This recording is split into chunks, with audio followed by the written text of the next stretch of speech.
In this episode, you get to peek over my shoulder as I help a client really manage a situation with a seller that could cost tens of thousands of dollars, and you get to peek over the shoulder as I do my best to, I don't even know what the word is, minimize risk of losing $10,000 commission checks in the future. Have a listen.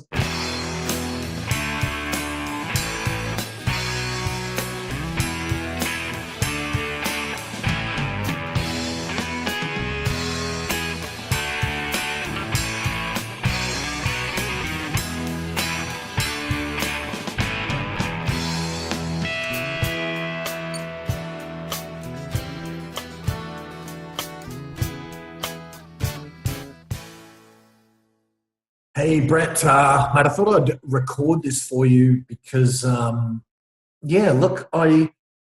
wanted to have this documented just in case some gold came out of it, because I may use it elsewhere. Don't know. But, mate, I just wanted to respond just to kind of bring me up to speed, bring anyone else, if ever I share this answer with anyone else again. We've got a situation where a property was sold off the marketing of another. So we've got an apartment, you sell the apartment, but with the excess buyers, you sell a second apartment. And you've got owners who kind of are saying they are expecting a significant reduction in the marketing fee, I assume. They use the word significant reduction in price. I assume that's not a request for a significant reduction in commission, but a significant reduction in marketing expenditure to sell the other property. And then they're saying sold within 7 days and for a record price without marketing or costs should help alleviate a lot of our marketing costs. So I assume they're saying the ability for you to say that on another property, will more than get and justify them to get a reduction. So that's what the sellers are after. And they're still thanking you for your time and efforts. We should all share in good faith the additional sales. Okay.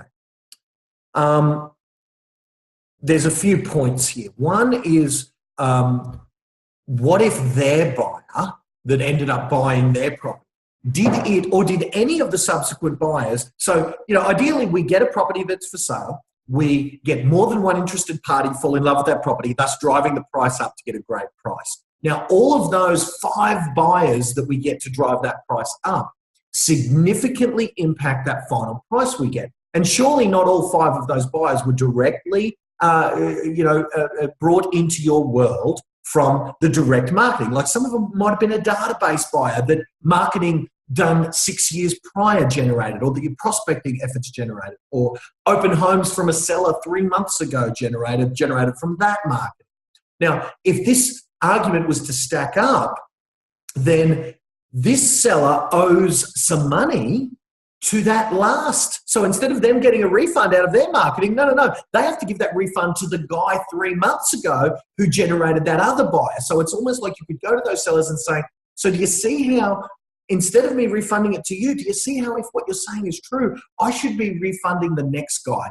That's why we do a discounted marketing program like that, because we understand that you're marketing here today, marketing 3 months ago, marketing with buyers that I did 2 weeks ago, or marketing I did with buyers a year ago, all contributes to those 5 buyers that drives the price up to get you that premium buyer. And similarly, perhaps the particular buyer that bought the next subsequent property actually was derived from blah. Now, if that buyer was derived from this marketing, then, I don't want you to lie, but I do want you to say the truth, which is that marketing from all sorts of sources all contributes to a premium price, multiple buyers drive the price up. So that's the argument that one could make. But frankly, I've got to say the other point is it's an argument that you can never win.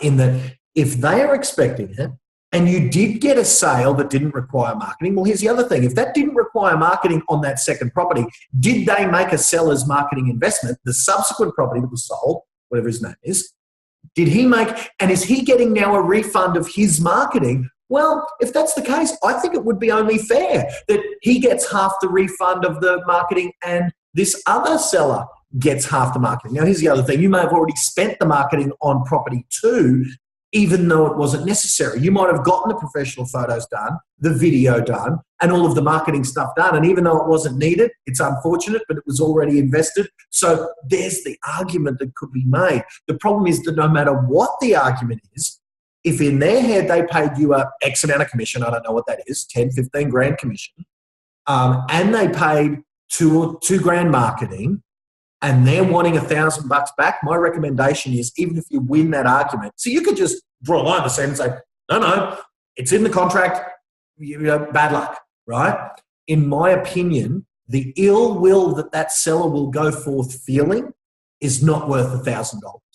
It's probably not worth $10,000, because that person being happy leaving this relationship, getting a refund of whatever is negotiated, and I would say, pay them anything. I know saying pay them anything is easy for me to say as a coach, but it ain't work. There will be a repeat, a referral, or a subsequent, either them selling again in 5 years, or them, doing business with you in some way, them renting a property through your rent roll, or them referring, which is the most likely thing, them referring to their real estate agent, you. That's going to happen once in the next 5 years if they leave happy, and that will not happen if they leave with, in their head, you having done the wrong thing by them. So whatever their marketing was, if it was $1,000 and they need half of it back, my advice is pay it.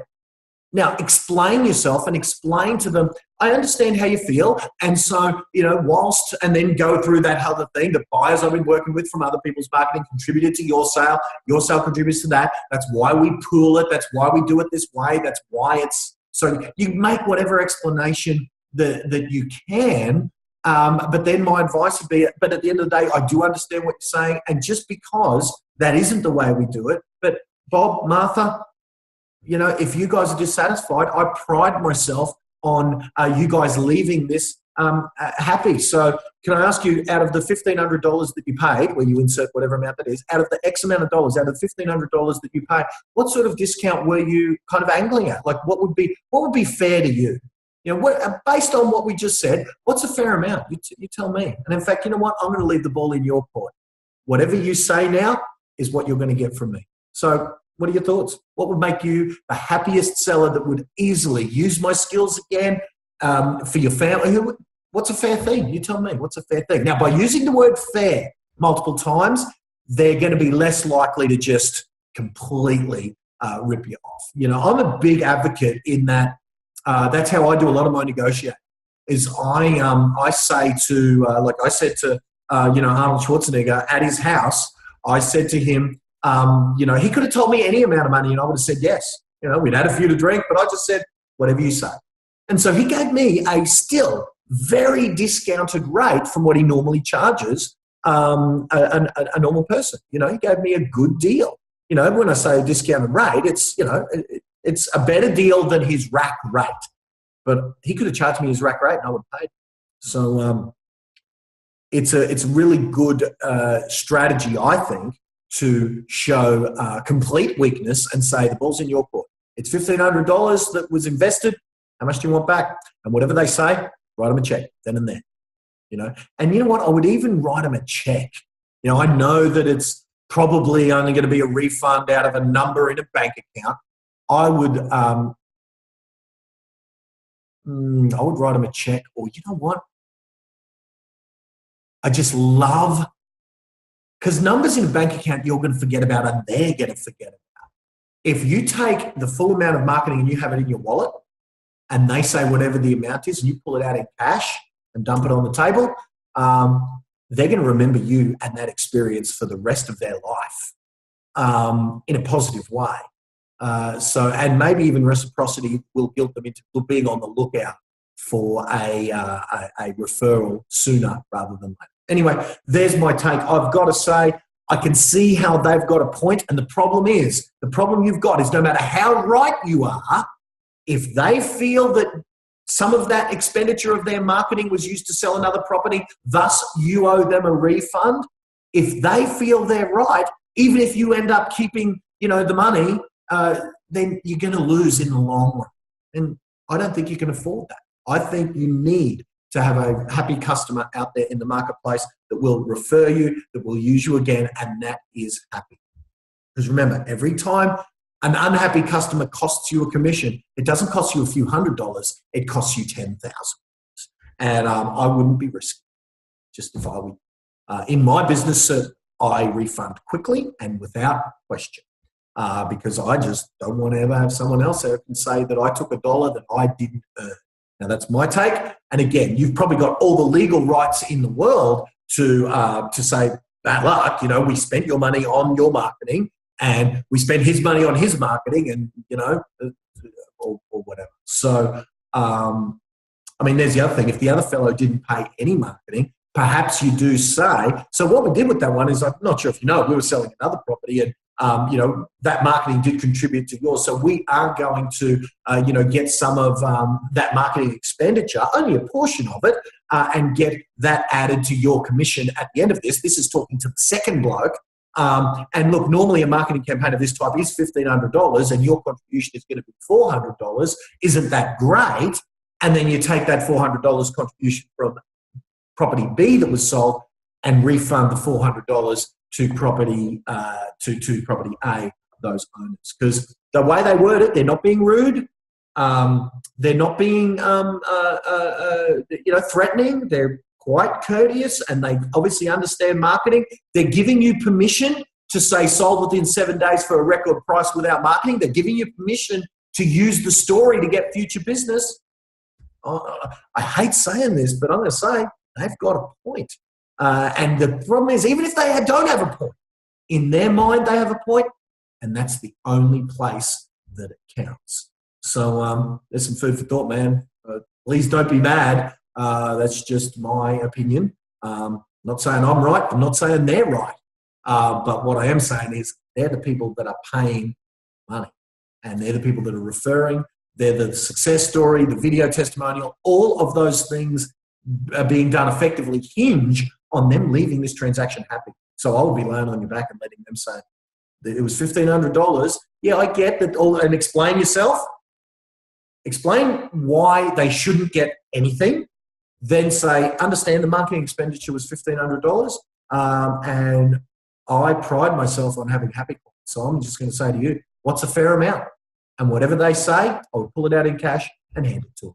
Shake their hand, give them a hug, get a selfie, and get the hell out of there and leave with a happy client who feels like they maybe even owe you one through the law of reciprocity. And then maybe talk to property B and get some marketing investment from them on top of their commission in order to justify. So, all right, I hope I've summed up the situation correctly based on the email. If I haven't, do SMS me and let's have a chat on the phone. All right, bud, thanks for the call. Thanks for the email. Hope that's helpful. And, man, we'll see you on my next call with you. See you, bud. Bye for now.